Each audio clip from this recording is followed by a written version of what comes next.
Hey, what's up, YouTube? Welcome back to the Knicks Cave. I'm Jan, the Knicks fan, and let's get right into it.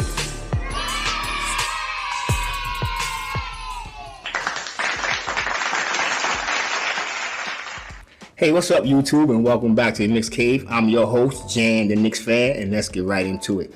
But before we start the video, you already know what I'm going to ask you to do. I want you to hit that like button. Don't forget to subscribe, and definitely leave me a comment. I love your comments. I think I like the comment more than making the video itself, but definitely leave me a comment. All right, let's get into this. But I don't really want to talk about that loss because that was a real embarrassing loss to the Phoenix Suns. I actually thought we could have won that game, and we did have a shot in that game. The Knicks cut it to a 9-point deficit, and I don't know, man. I'm being honest with you. I got to question Tibbs. I mean, he's going to get a pass because he got us to the playoffs last year. But I'm getting a little wary and a little tired of his coaching style, and I'm being honest with you, because like I said, we cut the lead to a 9-point deficit.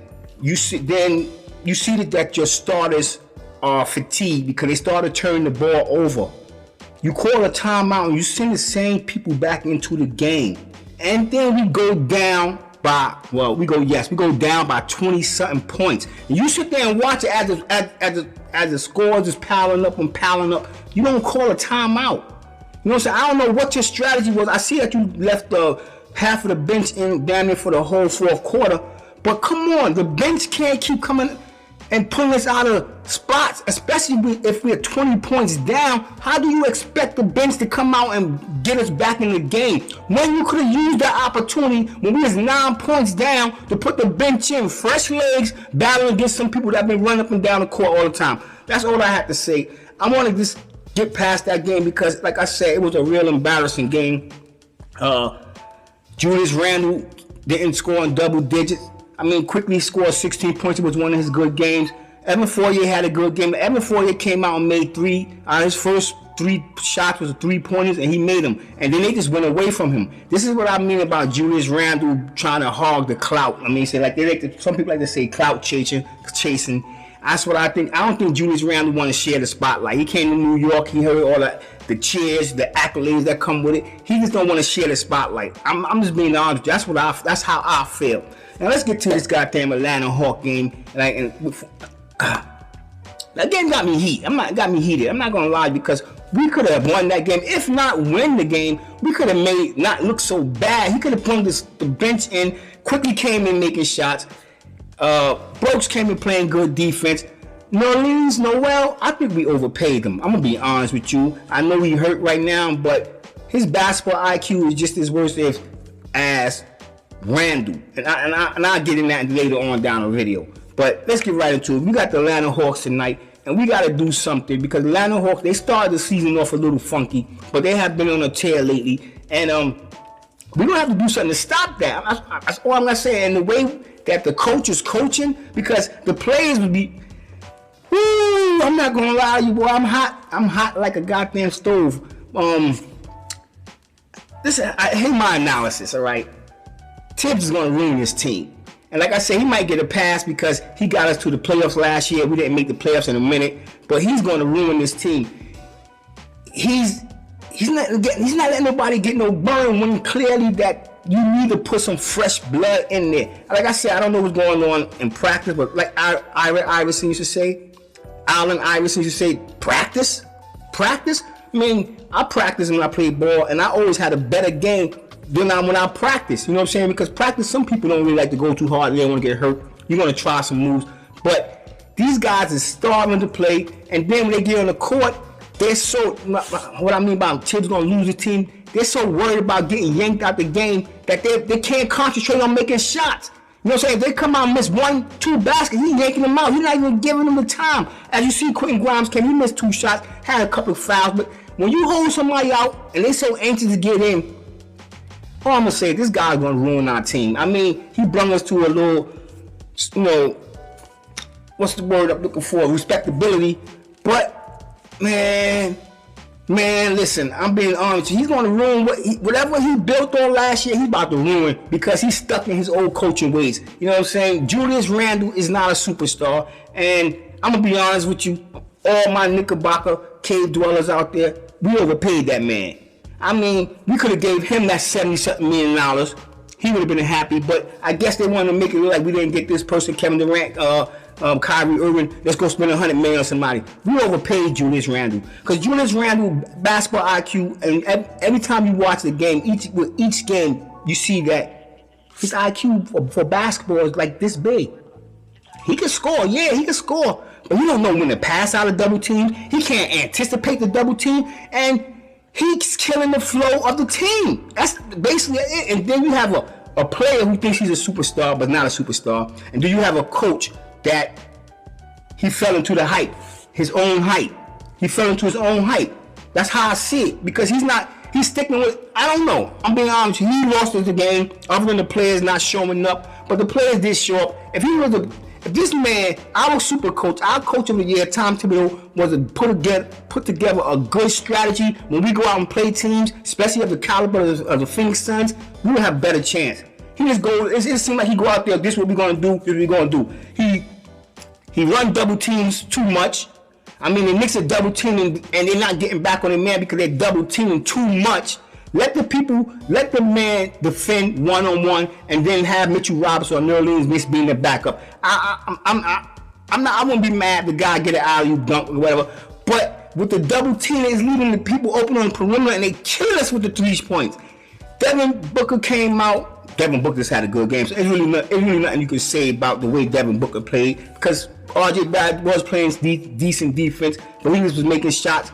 But I thought Evan Fournier should have been. I know that everybody after Evan Fournier, because as I read off my stats before, Evan Fournier do have a good. He do play well against Devin Booker, and he keep Devin Booker. But I don't know, this year Devin Booker looked possessed.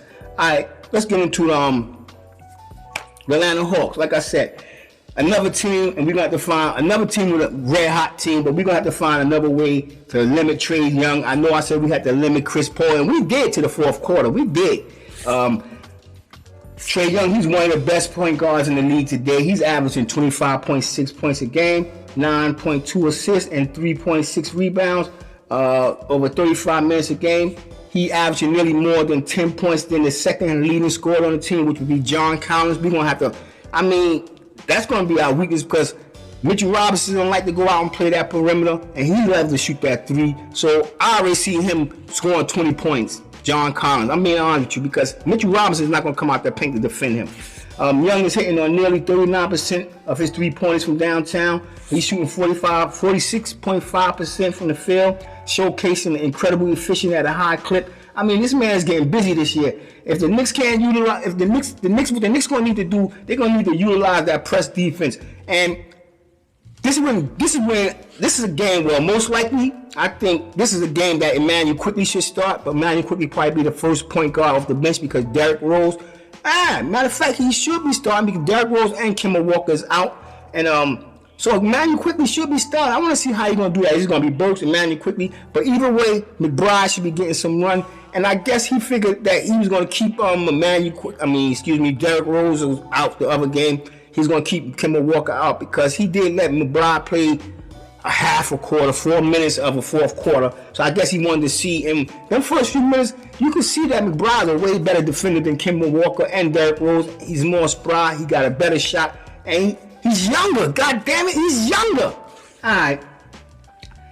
The Knicks going to need to come out here with some more energy. If not, more intelligence on defense. Stop the double teaming. And one of the things the Knicks keep getting beat off the dribble. And this is why I say the double teaming hurt, because the guys beating 2 guys off the dribble. But Tom Thibodeau going to need to work on his rotation and his play calling. He going to have to put these guys in the right spot to succeed. He going to have to start making the right call and the right substitutions at the right time, because he's not. I hope somebody called him out in the Daily News, or just in general at a conference after the game, post game. I want somebody to come out and say, excuse me, coach, the bench was doing very well. They got the lead down to 9-point deficit, and you took them out and put the starters in. I want a reporter to ask him something like that, so I can get. I want to hear his response. Matter of fact, I want him to go home and contemplate on that question, because what the fuck is you doing, Tibbs? Man, let's just get to the stats. You know what I'm saying? Now I ain't going to the stats right now. Like I said, the Knicks need to play hard. He's going to have to work on his rotation because, especially with a game like this, for the Knicks to succeed. Last night, the Knicks cut the game to 9 points. Like I said, the starter was exhausted.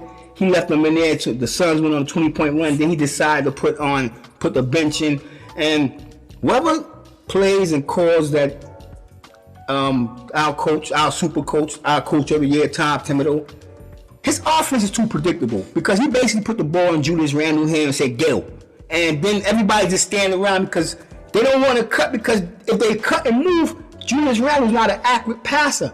So he's going to probably turn the ball over. So they got to stand still where he can see him. Because the other night of the game, my man Burks was on him, coming off the bench, walking to the scoring table, and Julius Randle threw him the ball. He's not even in the game. But that's what I'm trying to say about his basketball IQ. He dribbles, he don't look around, he don't scan the floor, he don't look for nothing, he just look for the basket and the accolades of the crowd. He just want to hear him call his name, MVP, MVP. And I'm getting sick of this shit. I'm being honest with you. I'm getting sick of this shit. Let me go to the stats and then let me get the hell up out of here, man.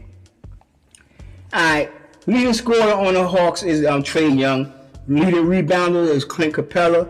Trey Young leads the team in assists with 9.1 assists. Trey Young, I went out there, he leading scorer. He's averaging 25.6 a game. Clint Capella is averaging 12.2 rebounds a game.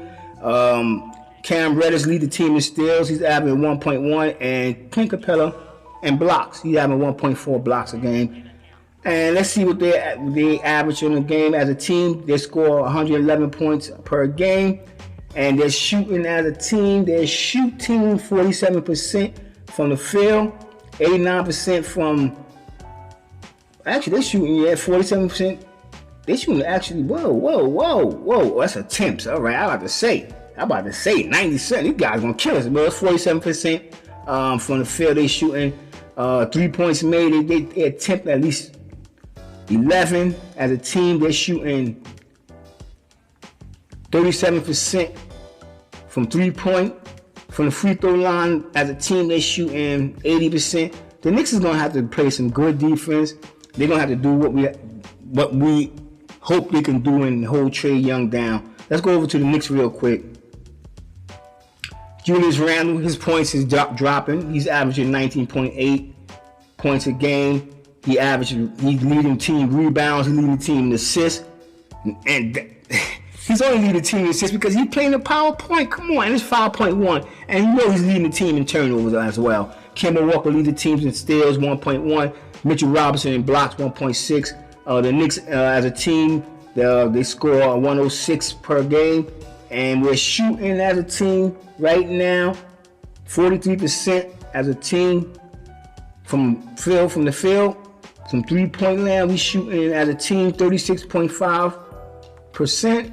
And free throws as a team, we're shooting 76.5. We're one of the worst free throw shooting teams in the league, to be honest with you. But we're number 3 when it comes to 3-pointers.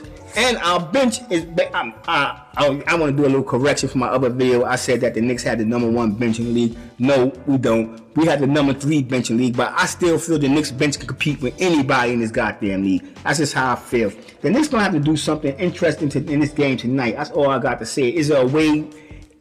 You know what? I'm kind of happy because it's an away game. The Knicks do play very well when they are away. So maybe something good will come out of this. I don't know, because last night was horrendous, horrible. Anything you could think about that don't mean anything good, that will describe the New York Knicks and how they play against the Phoenix Suns. And our coach got to do a better job. Instead of just sitting there yelling at the referee with his arm crossed, he got to make better decisions. That's all I'm saying. I don't know. He got to make better decisions. But with that being said, I want everybody to stay safe, stay healthy, God bless, and peace.